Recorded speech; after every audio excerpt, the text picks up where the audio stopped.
que você vai ver agora é o recorte de uma aula inteira. Então, se você gostar, visita o meu canal e conheça os demais vídeos e as aulas completas, todas gratuitas. Bem, sabendo que direitos e garantias fundamentais estão na nossa Constituição, eu preciso que vocês entendam o que são direitos e o que são garantias, né? E por que eles são fundamentais. Para isso, a gente precisa entender a base desses direitos, como chegamos nesses direitos. Aula chata, mas que você precisa assistir para ter base para as próximas aulas, tá? Então, qualquer coisa, se estiver muito chato, pode mandar aí que tá chato, eu não vou ligar, tá? E também não vou mudar, vai continuar do jeito que tiver a sequência da aula.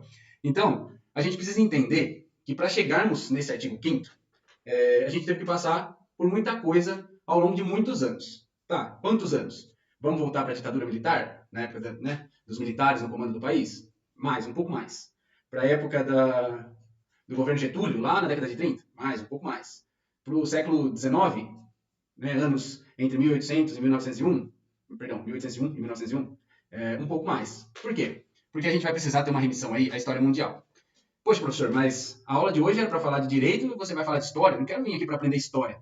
Bem, infelizmente ou felizmente para quem gosta, que é o meu caso, a história está presente em tudo e nas bases para que a gente compreenda todas as coisas. Então, lá no século XVIII, como está escrito aqui na nossa tela, no século XVIII, a gente tinha um período absolutista. Eu quero que você lembre agora, absolutismo. O que era absolutismo? Né? Como que funciona isso?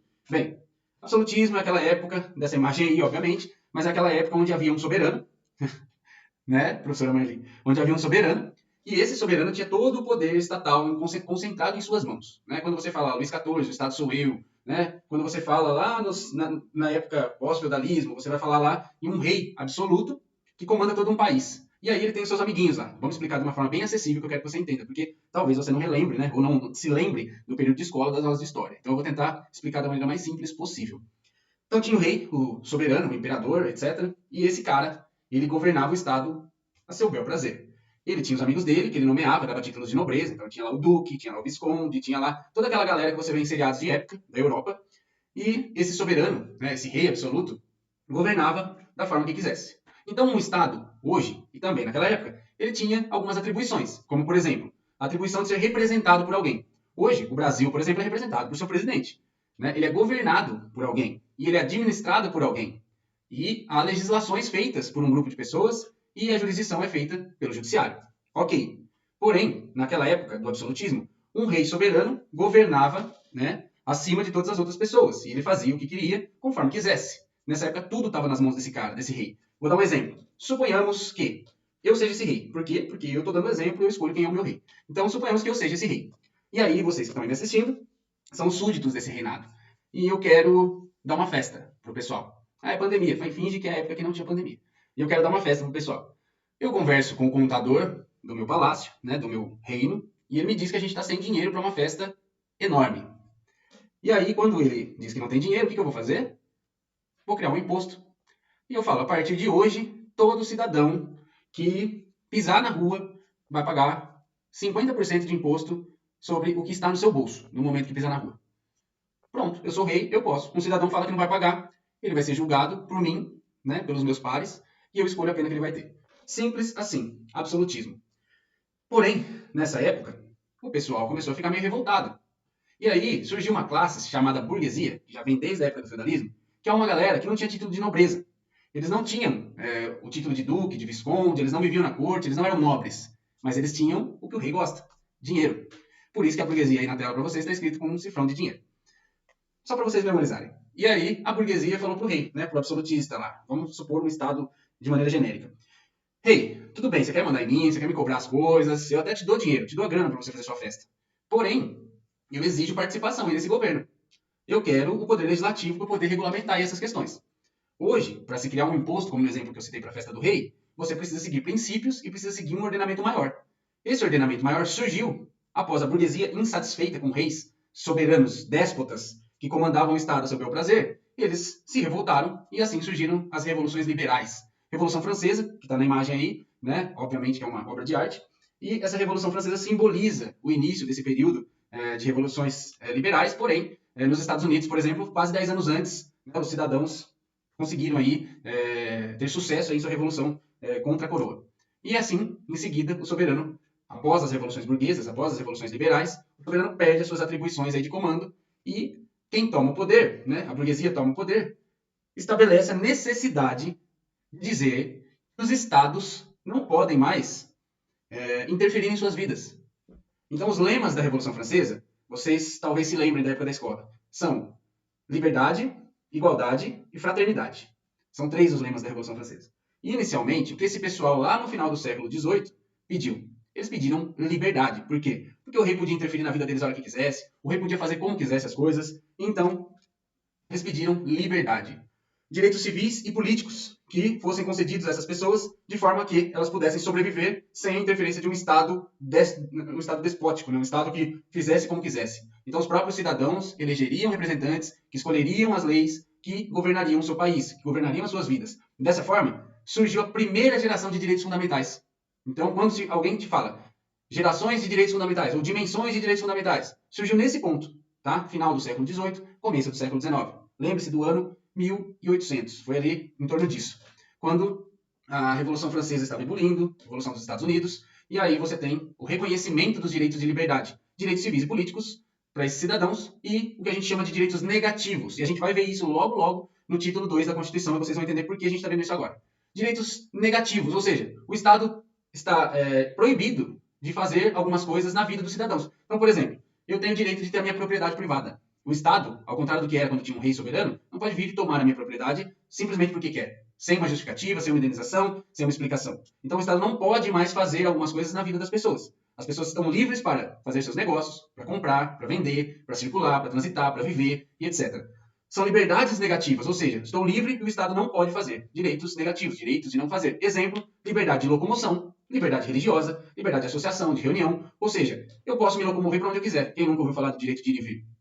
Vem daí, né? Até certo momento da história, um rei poderia te proibir de ir e vir, poderia te trancar no calabouço e você não podia falar nada. Liberdade religiosa, em algum momento o rei é que ditava a religião que você deveria seguir sob pena de morte. Então, as pessoas passam a poder seguir a religião que quiserem seguir. Liberdade de associação, você escolhe quais associações quer fazer parte ou se não quer participar de nenhuma. Liberdade de reunião, você pode se reunir, né, desde que pacificamente. Então, surgem essas liberdades. Porém, ao longo do tempo, as pessoas começam a usar essas liberdades, tal qual na música, né? O que eu vou fazer com essa tal liberdade? Aí a gente tem um negocinho chamado Revolução Industrial. E a Revolução Industrial, lá no século XIX, ela vem trazer alguns contextos até então desconhecidos. E esses contextos, digamos assim, eles incluem o êxodo rural, por exemplo. Então, a vinda dos trabalhadores do campo para as cidades, na época, pense em Inglaterra, pense em França, o pessoal do sítio, o pessoal da área rural, começa a vir para as áreas urbanas, tá? Isso é século XIX. E aí você tem uma exploração muito grande de mão de obra. Então, o que acontece? Chega lá, eu sou um empregado de uma grande empresa, né? De, sei lá, produção de energia por carvão, enfim, vamos levar para os tempos passados, né? Produzo equipamentos lá de ferro. E aí chega um trabalhador que vem do campo, pergunta, né? O proprietário da empresa, através de seus outros empregados, começa a pesquisar quanto o pessoal cobra para vender a mão de obra. Suponhamos que eu ganho lá R$10 por dia, e esse trabalhador que vem do campo, sem ter onde morar, sem ter o que comer, fala assim, não, eu trabalho por R$5 por dia. E aí ou eu baixo o valor da minha mão de obra, ou eu saio do meio e ele vai assumir o meu lugar. E assim você tem um barateamento da mão de obra. E você tem consequências trabalhistas. Você já pensou que você trabalha e fica doente e se afasta do trabalho e recebe o seu salário normalmente? Pois bem, naquela época isso era impossível. A pessoa se afastou, tchau, perdeu o emprego, vai ficar sem receber. A pessoa, né, uma mulher que vem engravidar, mas na verdade a gente ainda não chegou nessa parte, mas ela vai se afastar e aí vai ficar sem receber. E aí uma pessoa que chega até certa idade e não aguenta mais trabalhar, não tem condições de trabalho, essa pessoa não tem uma aposentadoria, né? As pessoas não têm segurança, e aí você tem aí uma vingança privada, porque a segurança não é garantida, você tem uma desigualdade social muito grande, e essa desigualdade faz com que a violência aumente, e você começa a ter um caos. Porque um país sem um Estado para regulamentar algumas coisas, simplesmente dizendo, eu não interfiro, você regulamenta a barbárie. Ou seja, quem tem muito dinheiro, comanda quem tem menos dinheiro, compra como bem quer, faz como bem quer, porque a mão de obra é abundante. Então você paga quanto quiser, e não tem regulamento. Assim, a gente tem um Estado ficando cada vez mais calamitoso, né, com uma calamidade muito grande, e aí você tem o início das guerras. Quando você tem as guerras, né, começando aí nas regiões europeias, o que acontece é que para a guerra, quem ia eram os menininhos. E aí os menininhos iam para a guerra e as menininhas ficavam em casa. E quando ficava, alguém tinha que trabalhar nas indústrias. E quem trabalhou? As mulheres. Então você tinha mão de obra barata e as mulheres começaram a trabalhar na indústria. E eu coloquei mão de obra feminina e infantil. Por que infantil?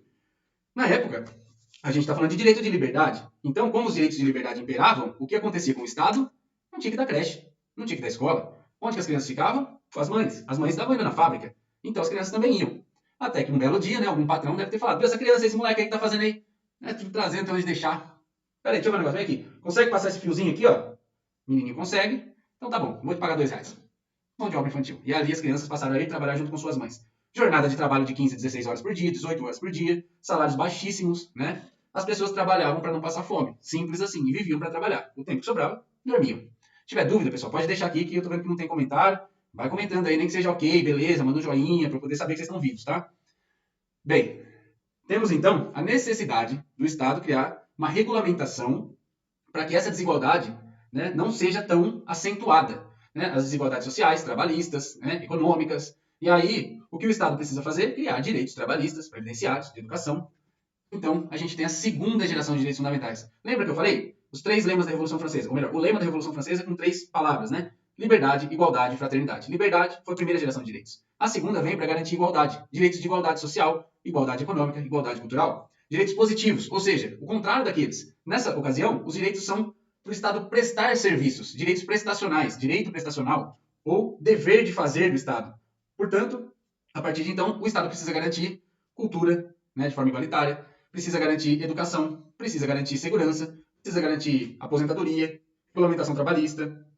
E isso se inicia no início do século XIX, aproximadamente na segunda década desse século, tá? 1917, 1920. No Brasil, isso começa a chegar na década de 30.